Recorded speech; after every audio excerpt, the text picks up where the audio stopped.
Vrasja e një gjyqtari të Republikës së Shqipërisë. Seanca e kësaj të njëjtëje në Kuvendin e Shqipërisë nisi me 1 minutë heshtje për gjyqtarin e ndjerë Astrid Kalaja. Qofti pa haruar kujtimi i tij.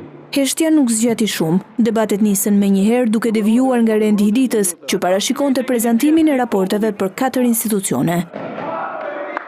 Demokratët kërkuan shkarkimin e ministres së Brendshme Albana Koqiu, duke akuzuar si përgjegjëse për vrasjen e gjyqtarit Kalaja. Është e paimagjinueshme që një gjyqtar të vritet në sallën e gjyqit dhe ministra e Brendshme të gënjejë opinionin publik se policia e shtetit nuk ka detyrime për të garantuar sigurinë në institucionet e drejtësisë, në rastin konkret në gjykatën e apelit. Këtyre akuzave ju përgjigj ministri i drejtësisë, duke shkaktuar jo pak tension në radhët e opozitës. Keni përgjegjësi për gjithë gjuhën denigruse që keni përdorur ndaj gjyqtarëve, ndaj prokurorëve. Sigurisht që keni ndërsyer ato militantët tuaj, patjetër.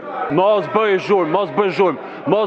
Unë flas tu si përfaqësues i mbrojtjes së institucioneve të drejtësisë. Këto debate ndërpren 2 herë seancën plenare. Marrish fjalën për procedurë vjedhurazi. Të them të drejtën duke shfrytzuar edhe një lloj qytetarie pa rregullore të Niko Peleshit, po u ale atë 3 minutshin të bëni çfarë doni ju, dhe zoti kryetar, të lutem shumë, unë jam kryetari i shumicës, zbatoni rregulloren e kuvendit. Faleminderit, 5 minuta pushim kërkuar nga grupi parlamentar i Partisë Socialiste.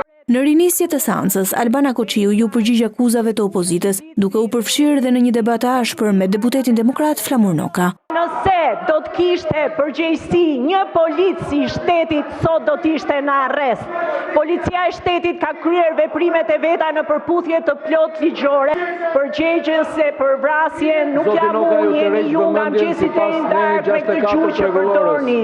Dhe më vjen keq se gjithë qytetarët arrin ta kuptojnë këtë, është e kot që më tregon me gisht, nuk më intimidon duke më treguar me gisht.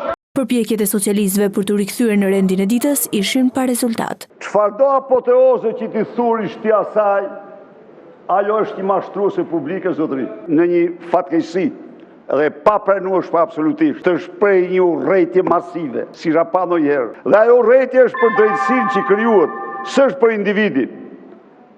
Është për atë drejtësi e cila sot i ka privuar shqiptarët nga e drejtë e procesit ligjor. Në këto kushte, Partia Socialiste ju rikthye një praktike jo pak të njohur në parlament, duke miratuar rendin e ditës vetëm me votat e tyre dhe pa asnjë debat mbi çështjet. 74 vota pro, 0 abstenim, 1 kundër.